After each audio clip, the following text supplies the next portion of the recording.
Astăzi continuăm seria rețetelor de calitate superioară marca Sanovita și vreau să vă arăt ultimele produse din tofu apărute în magazinele Sanovita.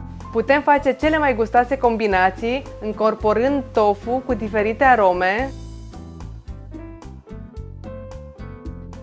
Tofu cu măsline, natur, mărar, ardei și ceapă, oregano și busuioc și sare.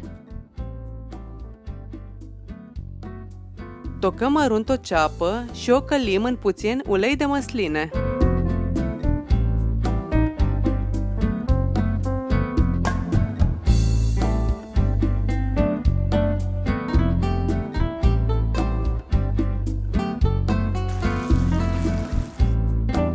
Adăugăm un morcov tăiat subțire. Tăiem cuburi tofu cu ardei și cel cu mărar și îl adăugăm în tigaie. Punem boia, sare, piper și sos de soia.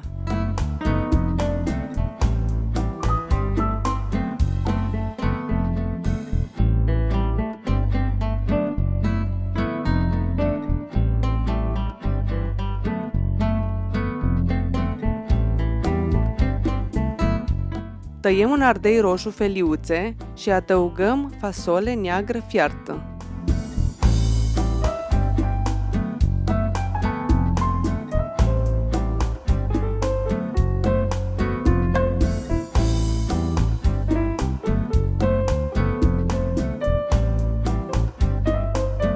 La final adăugăm pătrunjel verde.